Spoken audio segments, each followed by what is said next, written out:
Hello dear students, आज हम लोग फिजिक्स का एक चैप्टर शुरू करने वाले हैं जिसका नाम है मात्रक एवं मापन, यूनिट्स एंड मेज़रमेंट। इसमें हम मेज़रमेंट और यूनिट के बारे में स्टडी करेंगे, जो क्लास 11 का पहला चैप्टर है। सबसे पहले मात्रक और मापन के बारे में जानने से पहले हम जानेंगे कि भौतिक राशि क्या होती है, फिजिकल क्वांटिटी। तो इसका जो डेफिनेशन है वो है, वह राशि जिसे मापा जा सकता है वह भौतिक राशि कहलाती है। वह राशि जिसे मापा जा सकता है। The quantity which can be measured is known as physical quantity. इसका क्या मतलब निकलता है? मतलब ऐसी राशियाँ, दुनिया में ऐसी चीज़ें जितनी हैं जिसे हम माप सकते हैं वो सभी भौतिक राशि कहलाते हैं। जैसे लंबाई, द्रव्यमान, टेम्परेचर, फिर उसके बाद में ऐसी बहुत सारी चीज़ें हैं जो हम मापते हैं। किसी वस्तु का द्रव्यमान कितना हुआ, या फिर किसी टेबल की लंबाई कितनी है, या किसी रूम की लंबाई कितनी है। तो ऐसी सारी चीज़ें जिसे हम माप सकते हैं वो भौतिक राशि कहलाती है। बच्चों, कुछ ऐसी भी चीज़ें हैं जिसे हम माप नहीं सकते हैं। जैसे क्या है, बता सकते हो? वो चीज़ें हैं ईमानदारी, गुस्सा, प्यार, नफ़रत या ईर्ष्या। ये सब चीज़ें क्या हम माप सकते हैं? कोई मशीन ऐसी बनी है जिसे माप सकते हैं? नहीं माप सकते हैं। इसका मतलब क्या हुआ कि ये सब चीज़ें भौतिक राशि नहीं है, लेकिन जिसे हम माप सकते हैं वो भौतिक राशि कहलाते हैं। ठीक है, अब आगे बढ़ते हैं। उसके बाद जब ये, चूँकि यहाँ देखा जा सकता है कि भौतिक राशि क्या है जो माप सकते हैं, तो यहाँ पे ये जो मापन है वो बहुत ही इम्पोर्टेंस रखता है अपना। मापन, तो अब मापन के बारे में जानेंगे। मापन यानी मेज़रमेंट। तो मानक रूप में ली गई समान प्रकार की राशि के साथ भौतिक राशि की तुलना मापन कहलाती है। इसको थोड़ा सा समझेंगे। मानक रूप में ली गई समान प्रकार की राशि, मानक रूप में होना चाहिए, यानी स्टैंडर्ड होना चाहिए। जो हम ले रहे हैं, जिसको हम माप रहे हैं, वो कैसा होना चाहिए? स्टैंडर्ड होना चाहिए। स्टैंडर्ड किसे कहते हैं? जिसे सभी लोग मानते हैं वही मानक कहलाता है। जिसे सभी लोग मानते हैं वो मानक, स्टैंडर्ड। क्वांटिटी होना चाहिए सबसे पहले। दूसरी चीज़ क्या है? समान प्रकार की राशि। जैसे मान लिया एग्जाम्पल के लिए कि लंबाई मुझे मापना है, तो लंबाई के लिए क्या हम उसको, लंबाई मापने के लिए क्या हम उसको तराजू पे तौल सकते हैं? नहीं तौल सकते हैं। क्या उसमें थर्मामीटर लगा के लंबाई माप सकते हैं? नहीं, हम माप सकते हैं। लंबाई मापने के लिए हमें क्या चाहिए? एक मीटर स्केल चाहिए या एक मेजरिंग टेप चाहिए जिससे हम लंबाई मापेंगे। तो अगर लंबाई मुझे मापना है तो उसके लिए मीटर स्केल चाहिए। अगर किसी वस्तु का द्रव्यमान मापना है तो उसके लिए हमको वेइंग मशीन चाहिए जिससे कि हम उसका द्रव्यमान माप सकें। अगर किसी वस्तु का हमको टेम्परेचर जानना है या बॉडी टेम्परेचर जानना है तो उसके लिए हमें थर्मामीटर चाहिए। तो ये क्या हुई? समान प्रकार की राशि। ये क्या हुआ? समान प्रकार की राशि। हमें लंबाई के लिए लंबाई से संबंधित चीज़ें चाहिए, द्रव्यमान के लिए द्रव्यमान से संबंधित चीज़ें चाहिए जो द्रव्यमान को माप सकें, और टेम्परेचर अगर मापना है तो ऐसी चीज़ चाहिए जो टेम्परेचर को माप सके। अब हम द्रव्यमान मापने वाली मशीन का इस्तेमाल हम टेम्परेचर मापने के लिए नहीं कर सकते हैं, तापमान मापने के लिए नहीं कर सकते हैं। इसलिए यहाँ लिखा गया समान प्रकार की राशि के साथ भौतिक राशि की तुलना। भौतिक राशि बता चुके हैं पहले ही, जैसे लंबाई, द्रव्यमान, लेंथ, मास और टेम्परेचर। ये सब क्या हुआ? भौतिक राशि हुआ। और भी क्या है? Velocity, acceleration, etcetera. बहुत सारी चीज़ें हम ऐसे आगे स्टडी करेंगे। तो ये सारी चीज़ें क्या हुई? ये सब भौतिक राशियाँ हुई। तो ये सब भौतिक राशियों की तुलना की जाती है। जैसे अगर हम मेजरिंग टेप ले रहे हैं तो उसके लिए लेंथ क्या तुलना करेंगे, कंपैरिजन करेंगे। जब हम किसी टेबल की लंबाई अगर मान लीजिए कि मापना है, तो टेबल की लंबाई को मापने के लिए क्या करते हैं? एक छोर पे हम टेप के ज़ीरो इनिशियल पॉइंट को रखते हैं और दूसरा छोर देखते हैं कि वो कहाँ तक जा रहा है, तो उससे हम लेंथ माप सकते हैं। उसी तरह से मास अगर मापना है तो उसमें भी क्या देखते हैं? पहले वो जो वेइंग मशीन है उसका ज़ीरो होना चाहिए, पहले ज़ीरो एरर फ्री होना चाहिए। तो उसमें अगर हम ज़ीरो अगर है, वो जो सुई रहती है वो ज़ीरो पे अगर है, और अगर उस पर हम कोई द्रव्यमान रखते हैं तो फिर देखते हैं कि वो कहाँ तक वो उसका मास जा रहा है। ठीक है। ठीक उसी तरह से टेम्परेचर भी मापते हैं। तो क्या करते हैं? हम तुलना करते हैं किसकी तुलना करते हैं, किससे? भौतिक राशि की तुलना करते हैं जो हम लिए हैं, समान प्रकार की राशि जो लिए हैं उसकी तुलना हम करते हैं भौतिक राशि से। यही क्या कहलाती है? मापन कहलाती है। अब बच्चों, अब नेक्स्ट क्वेश्चन आता है कि मापन की आवश्यकता क्यों होती है।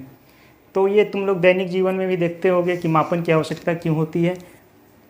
हम कहीं भी जाते हैं, कोई भी काम शुरू करते हैं तो वहाँ मापन की आवश्यकता होती है। फॉर एग्ज़ाम्पल, मान लो तुम्हारे घर में पार्टी है, तो पार्टी में कितने मेहमान आएंगे उसका एक लिस्ट बनता है, कितने मेहमान आएंगे उसके हिसाब से उसका खाना बनता है, कितना चावल आना है, कितना दूध आना है, कितना चीनी आना है, तो वहाँ पे मापन की आवश्यकता होती है। दूसरा एग्जांपल लेते हैं, मान लो हमें एक घर बनाना है, तो घर बनाने के लिए क्या करते हैं हम, उसके कितना मटेरियल लगेंगे, कितने हार्डवेयर्स लगेंगे, उसके बारे में हम उसका एक एस्टिमेट बनाते हैं और उसके बाद उसको हम उसी हिसाब से मंगाते हैं चीज़ों को।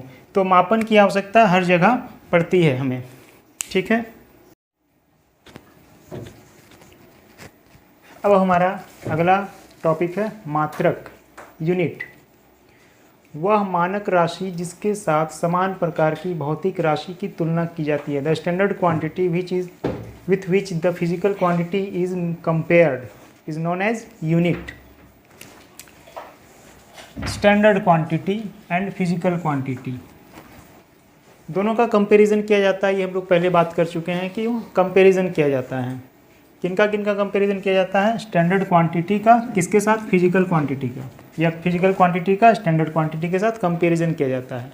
हम लोगों ने पहले बात कर चुका है कि अगर लंबाई मापना है तो लंबाई के जैसा ही भौतिक राशि लेना होगा, ठीक है। अगर लंबाई मापना है तो जिसमें हम माप रहे हैं, जैसे कि मान लो कि तुम राशन की दुकान में जाते हो, तो राशन की दुकान में तुम्हें राशन चाहिए, मान लो तुम्हें चीनी चाहिए 2 kg, तो तुम दुकान में जाके बोलोगे कि मुझे चीनी चाहिए, तो दुकानदार सबसे पहले सवाल पूछेगा कि कितना चाहिए, तो तुम जवाब दोगे 2 kg, 2 kg।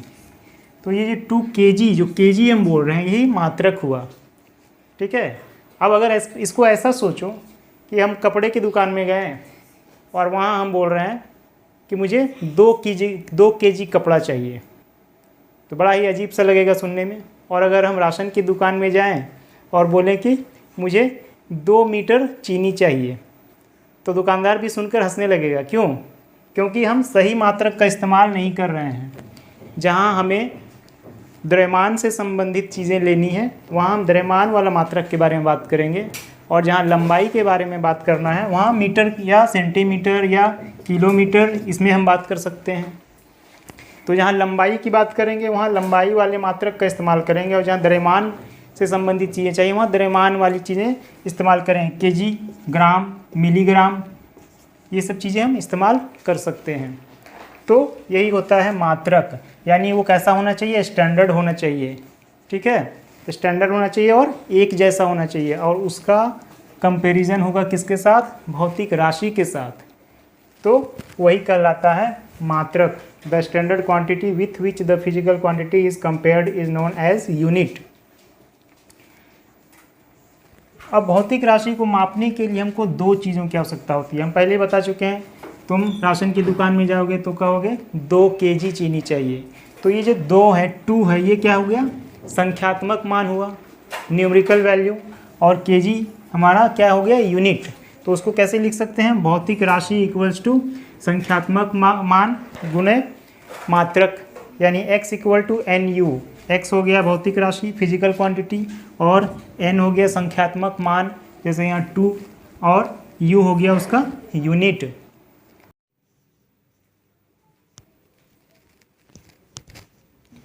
तो अभी हम लोगों ने देखा कि ये जो न्यूमेरिकल वैल्यू अगर ज़्यादा होता है तो उसका यूनिट कम होता है, न्यूमेरिकल वैल्यू अगर ज़्यादा है तो उसका यूनिट कम है, और न्यूमेरिकल वैल्यू कम है तो उसका यूनिट ज़्यादा होता है। यानी कि n क्या है? n is the numerical value and u is the unit. तो यहाँ देख सकते हैं कि अगर यूनिट का वैल्यू ज़्यादा होता है, यानी कि बड़ा यूनिट होता है, जैसे kg अगर हो, तो उसका न्यूमेरिकल वैल्यू क्या हो जाएगा? छोटा हो जाएगा, ठीक है। फिर से मैं लिख देता हूँ।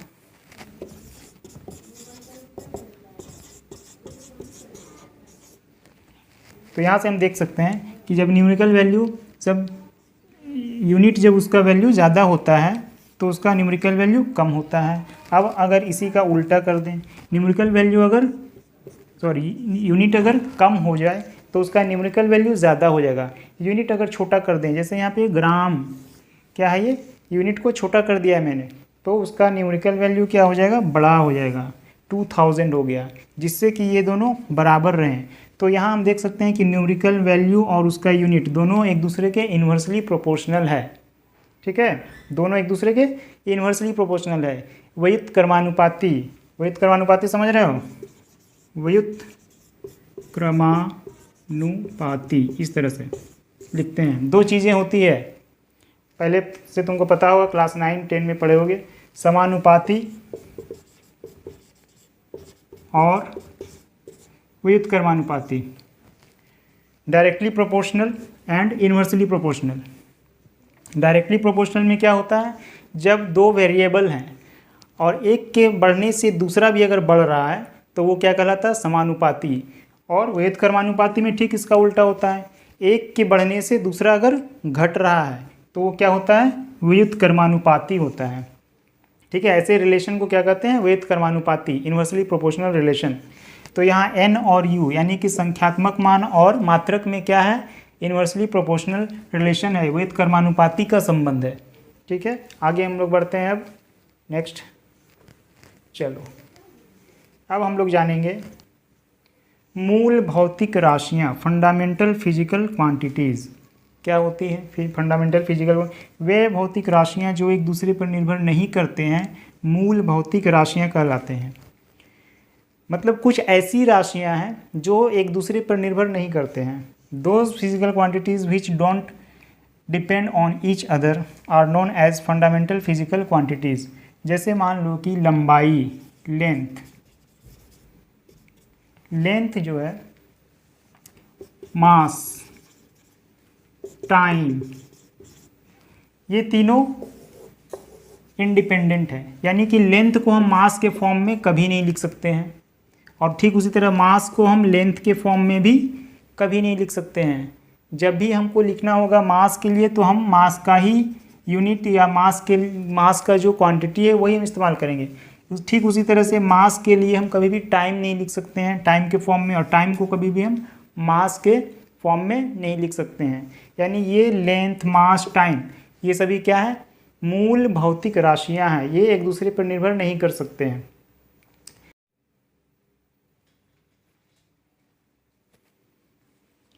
अब आगे हम लोग बढ़ते हैं, व्युत्पन्न भौतिक राशियां, डिराइव्ड फिजिकल क्वांटिटीज़। तो ठीक इसका ये उल्टा हो जाएगा, इसका डिफिनेशन क्या हो जाएगा, वे भौतिक राशियां जो एक दूसरे पर निर्भर करते हैं। व्युत्पन्न भौतिक राशियां कौन सी राशियां हो जाएगी, वे भौतिक राशियां जो एक दूसरे पर निर्भर करते हैं, वो राशियां क्या कहलाती है, मूल भौतिक राशियां। जैसे कि चाल, वेग, त्वरण, इन सब के बारे में पहले तुमने पढ़ा होगा। स्पीड, वेलोसिटी, एक्सेलरेशन, संवेग, ये सब क्या है, व्युत्पन्न भौतिक राशियां हैं। कैसे देखते हैं, चाल को हम क्या लिख सकते हैं, चाल बराबर दूरी बटा समय, दूरी बटा समय, डिस्टेंस अपॉन टाइम। तो चाल का जो फॉर्मूला होता है वो है दूरी बटा समय। दूरी क्या हो गया, एक लंबाई का मात्रक हो गया जो कि मूल मात्रक है, और समय भी क्या है, एक मूल मात्रक है। और ये चाल क्या है, मूल मात्रकों से निकला हुआ, मूल मात्रकों का इस्तेमाल करके हमने एक नया मात्रक, नया क्वांटिटी, फिजिकल क्वांटिटी बना दिया जो कि क्या है, वो चाल कहलाता है। तो ये किस पे डिपेंड कर रहा है, चाल दूरी पर और समय पर निर्भर कर रहा है। इसलिए चाल क्या हो जाएगा, ये व्युत्पन्न भौतिक राशि, और दूरी और समय क्या है, मूल भौतिक राशि। ठीक है, तो मूल भौतिक राशियों के इस्तेमाल से हमने एक नया भौतिक राशि निकाला है जिसे क्या कहते हैं, चाल कहते हैं। ठीक है, उसी तरह से कहाँ चला गया मेरा कपड़ा,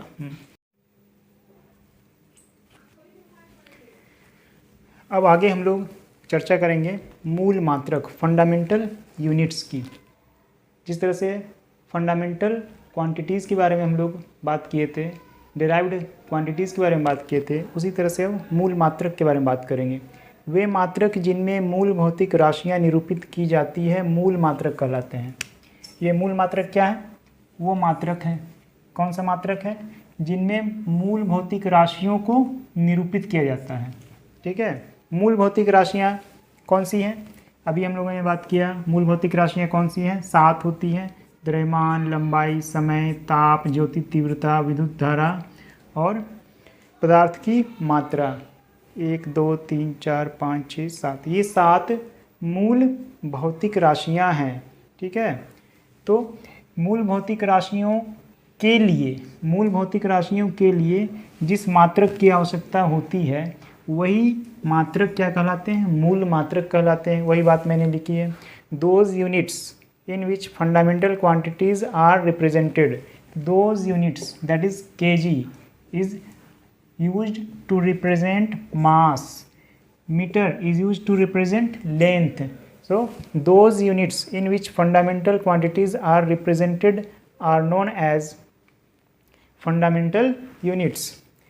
तो द्रव्यमान के लिए kg, तो ये kg हो गया हमारा मूल मात्रक फंडामेंटल यूनिट। लंबाई के लिए metre fundamental unit. Fundamental quantity time समय, उसके लिए फंडामेंटल यूनिट सेकंड। ताप टेम्परेचर के लिए केल्विन है। ठीक है, इसे याद रखेंगे, केल्विन है ना कि डिग्री सेल्सियस। क्या होता है? केल्विन। फिर ज्योति तीव्रता के लिए कैंडेला कहते हैं इसको, CD small c small d। विद्युत धारा के लिए जानते होगे तुम लोग, एम्पेयर होता है।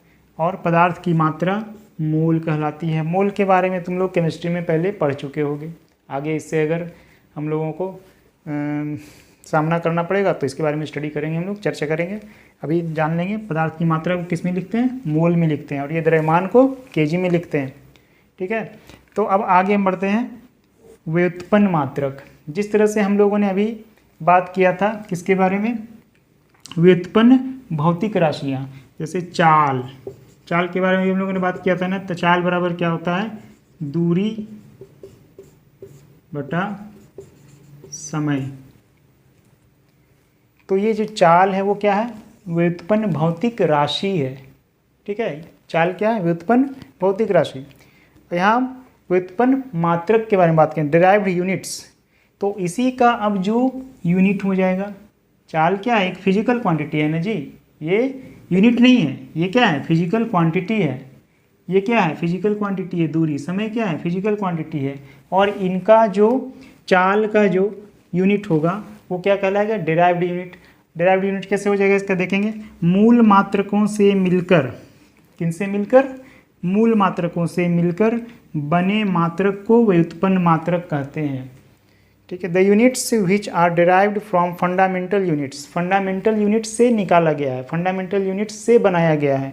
क्या बनाया गया है? जो यूनिट बनेगा वो क्या कहलाएगा? डिराइव्ड यूनिट कहलाएगा। जैसे चाल के बारे में बात करते हैं, speed equals to distance upon time. तो डिस्टेंस के लिए क्या होता है? मूल मात्रक, यहाँ देखें, डिस्टेंस के लिए यानी लंबाई के लिए मीटर होता है। तो ये हो गया मीटर। टाइम के लिए क्या होता है? सेकेंड। तो इन दोनों को हम कैसे लिख सकते हैं? मीटर पर सेकेंड लिख सकते हैं। और यही मीटर पर सेकेंड ही क्या है? स्पीड का यूनिट है। क्लियर है? स्पीड का यूनिट है। तो ये जो मीटर पर सेकेंड है इसमें दो फंडामेंटल यूनिट्स हैं, मीटर और सेकेंड। इन दोनों को मिला करके हमने एक नया यूनिट ड्राइव किया है जो कि स्पीड का है। और वो क्या कहलाएगा? व्युत्पन्न मात्रक। इंग्लिश में derived unit. Derived unit for speed is metre per second. Clear?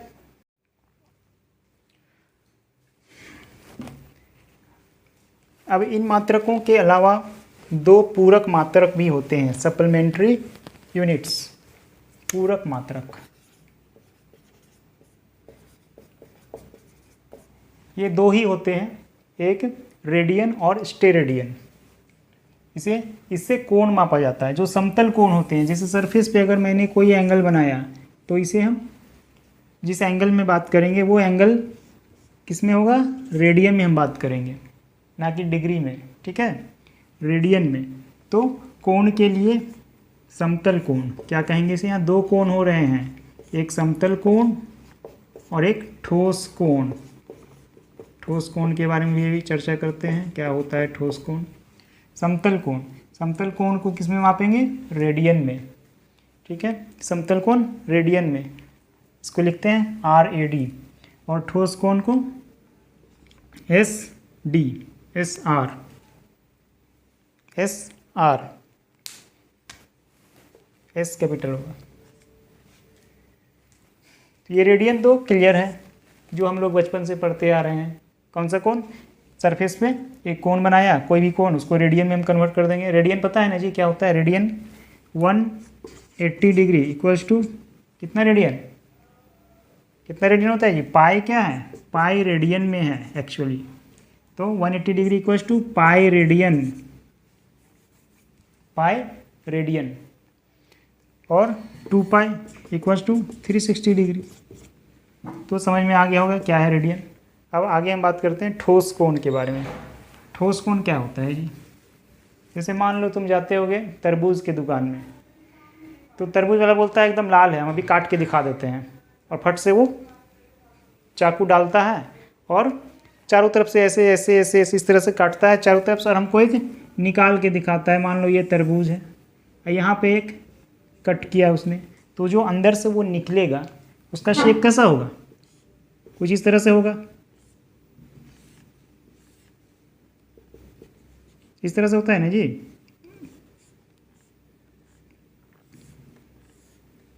इस तरह से निकलता है वो तरबूज और एकदम लाल रहता है, वो देखकर हम खुश हो जाते हैं, चलो लाल है, बहुत अच्छी बात है। तो ये जो कोण बना रहा है यहाँ पे, जो एंगल यहाँ फॉर्म हो रहा है, वो क्या कहलाता है, ठोस कोण, सॉलिड एंगल। क्या कहलाता है वो, सॉलिड एंगल। और इसको किस में मापते हैं, स्टेरेडियन, SR। क्या लिखते हैं, SR, स्टेरेडियन कहते हैं इसे। इसके बारे में भी हम लोग आगे जो आगे के चैप्टर्स पढ़ेंगे उसमें हम लोग इसके बारे में और ज़्यादा से अध्ययन करेंगे। मात्रक, व्युत्पन्न मात्रक के बारे में बात किया। मूल मात्रक क्या होते हैं, 7 होते हैं, इनकी संख्या कितनी है, 7। और व्युत्पन्न मात्रक बहुत सारे होते हैं, उनका कोई गिनती नहीं है, ठीक है। तो अब हम लोग आगे बात करते हैं 10 की घातों में निरूपण। एक्चुअली होता क्या है कि कभी कभी हम बहुत ही बड़ी चीज़ों के बारे में बात करते हैं, तो उन बड़ी चीज़ों को मापने के लिए बड़े यूनिट की आवश्यकता होती है, ठीक है। और कभी कभी इतनी छोटी चीज़ों को मापने की आवश्यकता पड़ती है जो कि हमें दिखाई भी नहीं दे रहा है, हमारी आँखों से वो दिखाई भी नहीं देता है, हमें उसे देखने के लिए माइक्रोस्कोप या कंपाउंड माइक्रोस्कोप की आवश्यकता होती है। तो वो बहुत छोटे होते हैं आकार में।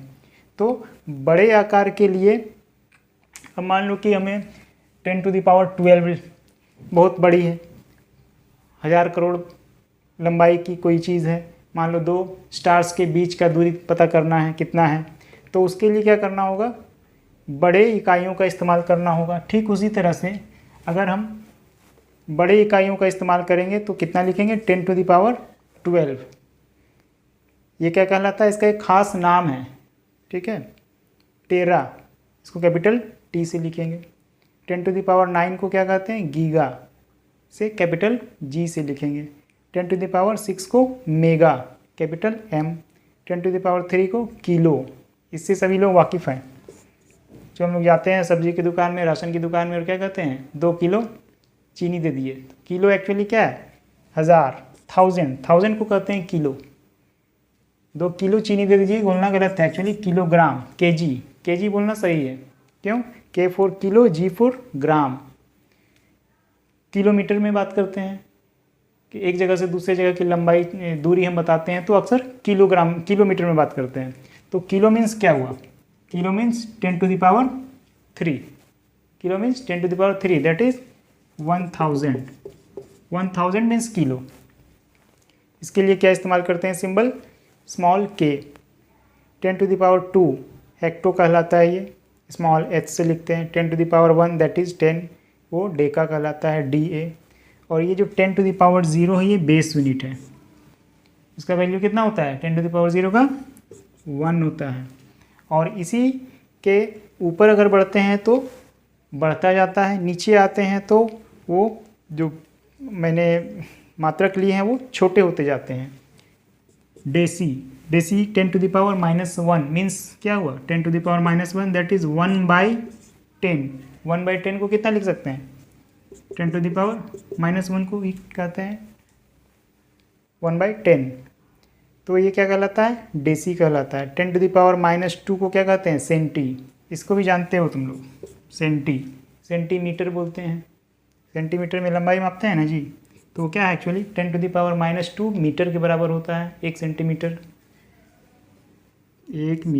1 सेंटीमीटर क्या होता है, 10⁻2 मीटर के बराबर होता है।